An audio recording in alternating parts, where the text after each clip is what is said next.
तो दोस्तों फाइनली वो टाइम आ गया कि आखिरी 5 दिन रह गए हैं। जीएस भी आपके पेपर कंप्लीट हो गए, ऐसे कंप्लीट हो गए। जिनके मार्क्स ऐड होंगे वो वाले पेपर अब 2 ही रह गए हैं, वो है ऑप्शनल। ठीक है, तो अगर आप सोशियोलॉजी ऑप्शनल वाले हैं तो ये वीडियो क्विक छोटा सा वीडियो बना रहा हूं आपको मैं कि एक रिवीजन, एक स्ट्रैटेजी रिवीजन प्लान, आपका जो अपने तरफ से प्लान है उसको सबसे ज्यादा इंपॉर्टेंस देना। लेकिन कई बार ऐसा होता है कि नहीं, हमारे पास कुछ प्लान नहीं है, तो एक बार इस वीडियो को सुन लेना। ठीक है, क्योंकि हम क्वालिटी पे ऑफ कोर्स काम करते हैं, क्वांटिटी तो जितनी पढ़नी थी वो पढ़ चुके हैं। अब यहाँ पर ना बेसिक चीजों पे सोचो।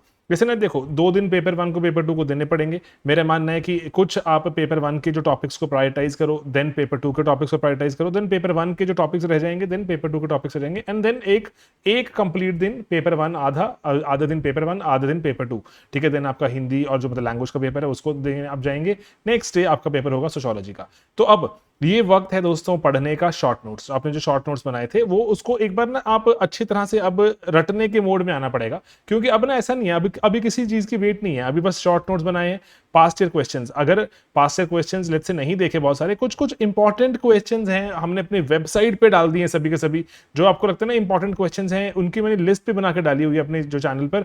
लेकिन स्टिल अभी ना उसको ढूंढने मत बैठना। आपको जो लगता है ना इंपॉर्टेंट क्वेश्चंस है, उनका एक बार फ्रेमवर्क कुछ ब्रॉडर क्या उसमें कोई बात कही है देख लो। और हमारे जैसे चैनल पर भी ना डिस्कस्ड है, उसको 2x पे सुन लेना अगर लगे कुछ बात समझ नहीं आ रही तो। एंड देन टॉपर्स की कॉपीज देख सकते हो कि कुछ आंसर थोड़ा कॉन्फिडेंस भी डिराइव कर सकते हो कि हमसे पहले ये भी एक एस्पिरेंट थे, ये आंसर कुछ लिख के ये भी टॉपर बन गए। एंड देन अपनी कॉपी जो इवैल्यूएटेड हो उसको जरूर देख लेना कि ना कहाँ कमियां थी, क्या चीज आपके लिए काम करी थी, कौन सी चीज से नंबर आए थे। ठीक है, शॉर्ट नोट्स पीवाईक्यूज पक्का देख लेना, और टॉपर्स की कॉपीज अगर पड़ी हुई हैं और हमारे स्लीपी की वेबसाइट पे पड़ी हुई हैं, एंड देन अपनी कॉपीज इवैल्यूएटेड पक्का देख लेना। अब पेपर 1 में ना कुछ फोकस एरियाज हैं। थिंकर्स, आपको पता है कि एज सच डायरेक्ट चाहे सवाल नहीं दिखते, लेकिन इतना ज्यादा इंफ्लुएंस है थिंकर्स में जो पढ़े हुए कॉन्सेप्ट्स का, वो इसलिए प्रायोरिटी में पढ़ लेना। चैप्टर 3 गोल्ड माइन है, मैं हमेशा से बोलता आया हूं गोल्ड माइन है कि बहुत से बच्चे इसको पढ़ के नहीं जाते। प्लीज पढ़ लेना, नंबर आ जाएंगे 25-30 नंबर अगर बढ़ गए तो मजा आ जाएगा ना, तो रैंक आ जाएगा।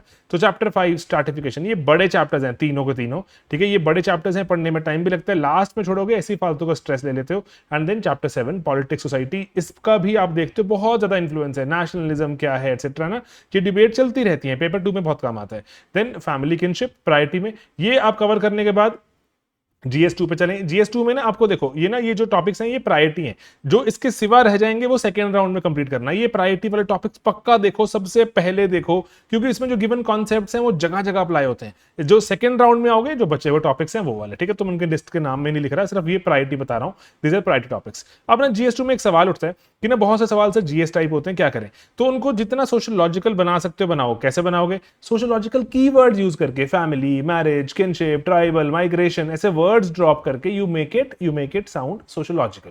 एंड देन थ्योरेटिकल कॉन्सेप्ट लगा के कि वेबर ने ये कहा, पार्सन्स ने ये कहा, है ना, कॉन्सेप्ट्स लगा के।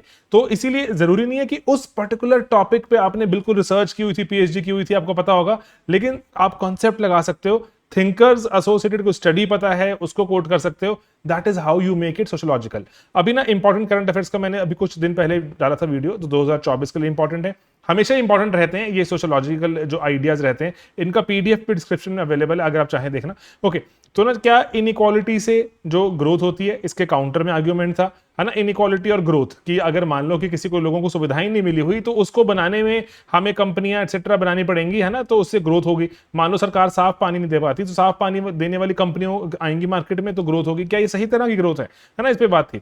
देन रिजर्वेशन जो है पर्टिकुलरली कि क्या पॉपुलेशन के हिसाब से हमें प्रोपोर्शन के हिसाब से मिलनी चाहिए, जितनी आबादी उतना हक का जो नारा भी था। जो सुप्रीम कोर्ट ने जो कहा था कि जो मैरिज, अगर जो स्पेशल मैरिज एक्ट था, अगर मैरिज अगर हुई ही नहीं अगर आपकी रिलीजियस तरीके से, तो क्या मैरिज नहीं मानी जाएगी?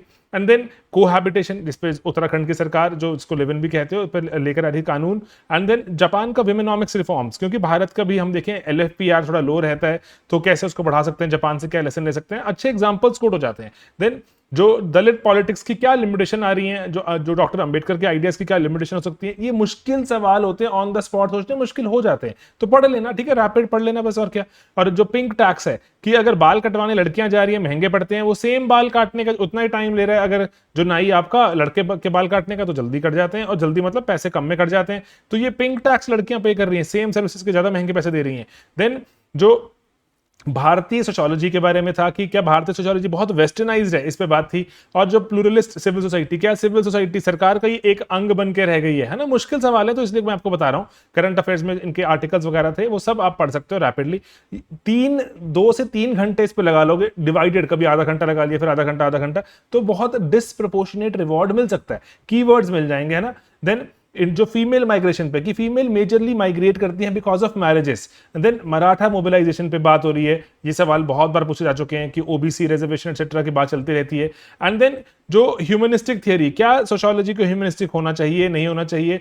एंड देन क्लोडिया गोल्डन का जो उनको नोबेल भी मिला था इकोनॉमिक्स का, कि किस तरह से उन्होंने विमेन पार्टिसिपेशन को बहुत बढ़िया तरीके से स्टडी किया, है ना? इसके डिटेल में नहीं जा रहा मैं, लेकिन हमें ये पढ़ने जरूरी है।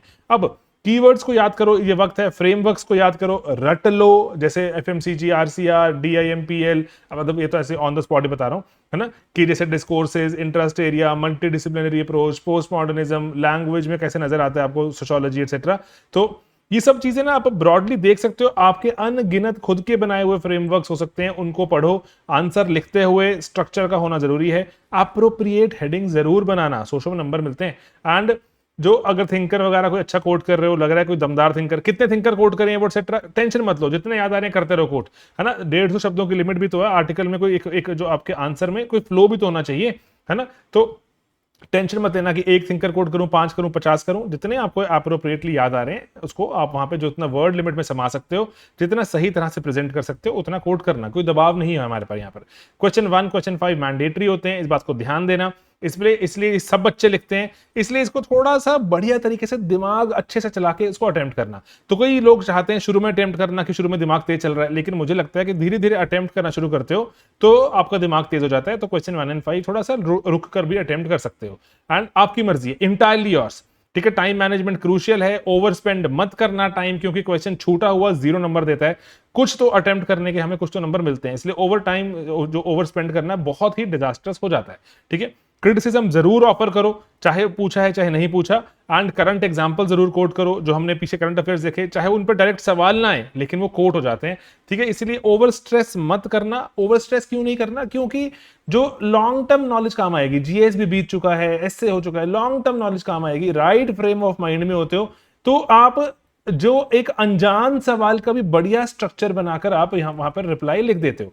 तो बस मैं आपको यही चाहता था बताना इस वीडियो के थ्रू, कि प्रायोरिटाइज करना कुछ टॉपिक्स, उन टॉपिक्स को पहले पढ़ना, जैसे जैसे चैप्टर 1 के में जो पेपर 1 के बोले, उसके बाद पेपर 2 पे प्रायोरिटाइज करके आप मुड़ जो जा सकते हो, जहां पे मुझे लगता है A1 जो A2 है वो अच्छे जो टॉपिक्स हैं। Then gradually A B C के मोड में जा सकते हो, ए पढ़ो, फिर थोड़ा सा बी पढ़ लेना, फिर देन सी पे जाना। ए और बी पढ़ने के बाद हो सकता है पेपर 1 पे वापस चले जाओ आप, जो आपने टॉपिक छोड़े हुए थे उनको पढ़ लेने जाके, एंड देन सी पे आ जाना, क्योंकि सी बहुत कंटेम्प्रेरी होता है, बहुत करंट अफेयर्स ओरिएंटेड है। ठीक है, वो जीएस ऐसे क्वेश्चन पूछे जाते हैं, लेकिन स्टिल एक भी टॉपिक छोड़कर मत जाना। जो आपके नोट्स में है, जो हमारे सिलेबस में है, एक भी टॉपिक छोड़ के मत जाना।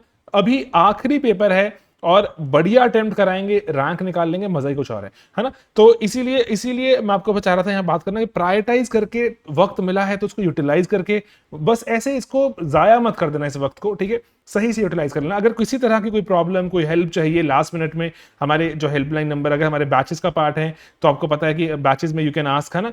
लास्ट मिनट किसी भी तरह की हेल्प चाहिए, प्लीज डू आस्क, है ना? Will try our best to provide you with that. ठीक है, तो बस यही है, and all the very best. इतने कोई अभी जो लोड और टेंशन की बात नहीं है, किसी भी तरह का कोई कॉन्सेप्ट, कोई चीज समझ आ रही है, नहीं आ रही है, अगर आपका पेपर है तो आप वहां पे लिखिए, हमारी टीम के साथ जुड़िए, rapidly we will try to help you with. ठीक है, तो बस यही था दोस्तों, and all the very best. मिलते हैं जल्दी अपने अगले वीडियोस में। Bye bye, take care.